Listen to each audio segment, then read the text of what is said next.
हरिओम. आत्माराम माया निरूपण भाग 15. माया सच्चिदानंद. माया आनंदाचा कंद. माया हेच निजबोध शब्द रूपे. बघा, माया सच्चिदानंद म्हणजे माया ही काय आहे? सच्चिदानंद आहे. ह्याचा अर्थ असा की सत म्हणजे असणेपणा हे जाणवणं ही माया, चैतन्य जाणवणं ही माया, मला आनंद होतो आहे हे जाणवणं ही माया. एक झोपेतला आनंद जर वगळला, गाढ झोपेचा आनंद जर वगळला म्हणजे बाजूला ठेवला, तर बाकी आपला सगळा आनंद ही माया आहे. आणि जिथे तो आनंद आहे तिथे तो आनंद शब्द उच्चारण्याची सोयच नाही आहे. आहे पण बोलता येत नाही, आहे पण जाणवत नाही, भोगतो पण कळत नाही, भोगणाराही शिल्लक नसतो, भोगणंही शिल्लक नसतं, भोगण्याची क्रियाही शिल्लक नसते. म्हणून जर जाणवलं तर ती माया होते. आता कालच्या ओवीमध्ये आपण काय बघितलं होतं की माया ज्ञाता ज्ञेय ज्ञान, माया ध्याता ध्येय ध्यान, माया हेची समाधान योगी यांचे. आता याला जर आपल्याला खऱ्या अर्थाने समजून घ्यायचं तर आणखीन एक उदाहरण आपल्याला सोपं असं घेता येईल. बघा, की जेवणारा म्हणजे खाणारा, अन्न खाणारा. बरं, एकच अन्न खातो का आपण? नाही. आंबट, गोड, तिखट, कोणतं उकडलेलं असतं, कोणतं तळलेलं असतं, कोणतं शिजवलेलं असतं. तर अन्न खाणारा पानातलं वाढलेलं अन्न आणि चावणं, गिळणं या ज्या सगळ्या क्रिया आहेत तो म्हणजे भोक्ता, भोज्य आणि भोजन. आता थोडक्यात बघू आपण. तांदूळ म्हणजे भात हे भोज्य आहे. आपण सगळे जेवायला बसणारे लोक भोगते आहोत आणि आपण जी खाण्याची क्रिया करतो ना ते भोजन आहे. आता खरंच विचार करूया आपण असा की हे तीन एकमेकांपेक्षा जर सतत वेगवेगळे राहिले तर काय होईल?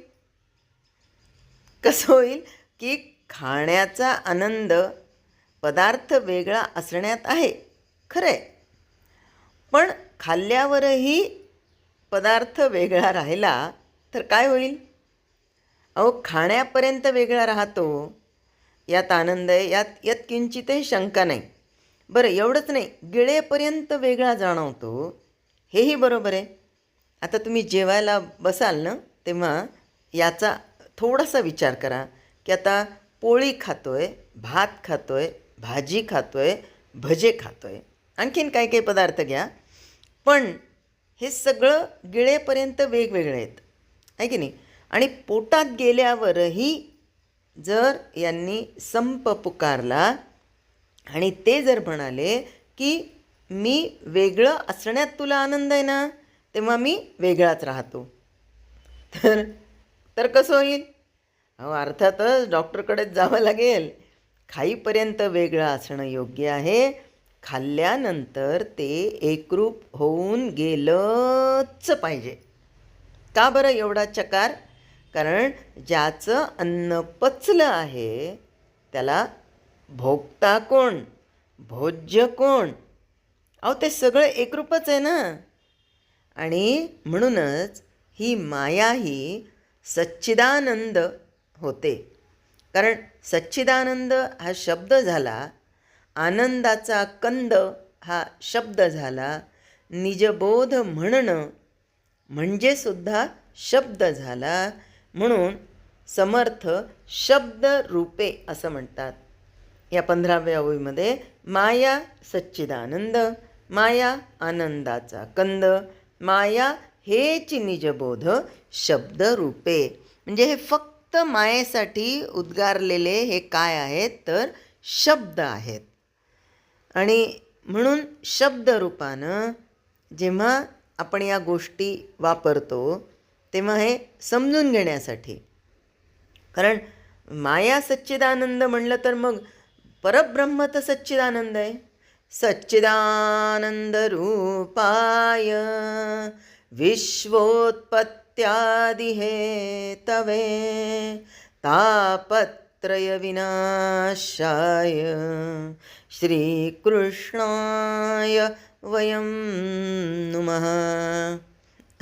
एखादा म्हणाला, अहो भागवतातल्या एवढ्या महत्त्वाच्या श्लोकामध्ये आम्हाला वेदव्यासांनी सांगितलेलं आहे की सच्चिदानंद काय आहे, तर परब्रह्म आहे.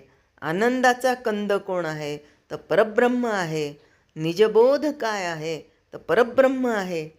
आणि इथे तुम्ही तर या ओवीमध्ये असं सांगताय, माया सच्चिदानंद, माया आनंदाचा कंद, माया याची निजबोध. पण त्याच्या पुढे काय आहे, शब्दरूपे. हे सगळ्यात महत्त्वाचं आहे की शब्दरूपे. बरं, याच्यासाठी आणखीन एक उदाहरण पाहू आपण, की एका मुलीचं लग्न ठरवत होते, मध्यस्थी होते, आणि येऊन सांगितलं मुलाकडची बाजू. अहो काय सांगायचं म्हणे, त्यांची संपत्ती म्हणजे काय, त्यांचं घर म्हणजे काय, अहो सगळं काही आहे म्हणे त्यांच्याकडे, तुम्हाला काय सांगू. अहो त्यांचे 50 बंगले आहेत, 50 बंगले आहेत. पण आता बघा, 50 बंगले म्हणणं यातून काय अर्थ होतो, की ते खूप श्रीमंत आहेत. जसा पण या शब्दानंतर या 50 बंगल्यांना अर्थ उरत नाही, कारण त्या पण नंतर तो सद्गृहस्थ सांगतो की 49 बंगल्यांना कूळ लागलेलं आहे. आता हा जे काय छोटासा बंगला दिसला, आता बंगला म्हणायचं त्याला, कारण बाकीचे बंगले आहेत, मग आता ते राहतात तेही बंगलात, ते खरं तर घर होतं छोटंसं. आणि हे काय आहे, म्हणजे यांच्या हक्काचं काय आहे, ते एवढंसं छोटंसं घर. तसं पण शब्दानंतर जसं काही अर्थ राहत नाही, तसं शब्दरूपे असं म्हणल्यानंतर आधीचा माया सच्चिदानंद, माया आनंदाचा कंद, माया हेची निजबोध, याला काहीही अर्थ राहत नाही. आणि म्हणून शब्दरूपानं जेव्हा आपण या गोष्टी वापरतो तेव्हा हे फक्त समजून घेण्यासाठी आहे. प्रत्यक्षात हे निश्चितपणे लक्षात घेतलं पाहिजे, त्या असणं म्हणजे माया नाही, झोप असणं ही माया नाही, पण मला झोप लागली म्हणणं हे मात्र माया आहे. ती अशी उमगत नाही, समजत नाही, सांगता येत नाही, अनिर्वाच्य असते, पण तरीही ती असते, कारण तिच्यामुळे, तिच्या आडकाठीमुळे आम्हाला जे खरं प्राप्त करून घ्यायचं आहे ते करून घेता येत नाही. आम्ही या मायेच्या विळख्यातून बाहेर पडण्यासाठी तिलाच अंजारायचं, गोंजारायचं, आपलंसं करायचं, म्हणजे ॲक्सेप्टन्स म्हणतो ना आपण, प्रत्येक गोष्टीचा ॲक्सेप्टन्स असावा, तसं ॲक्सेप्ट करायचं. ॲक्सेप्ट केलं म्हणजे मग त्याग करायला सोपं जातं, कारण ना विरोधातून अवघड जातं, मान्यतेतून सोपं जातं. जे की आपण एका ह्याच्यामध्ये बघितलं बघा, की राजाला ज्योतिष्याने सांगितलं की तुम्ही कोणत्याच नातेवाईकांना बघू शकणार नाही, सगळे मरतील. आणि एकाने सांगितलं की तुमचं आयुष्य इतकं आहे की तुमच्या इतकं आयुष्य कुणाला नाही. या पद्धतीने माया सच्चिदानंद, माया आनंदाचा कंद, माया हेच निजबोध शब्दरूपे. हरिओम. जय जय रघुवीर समर्थ.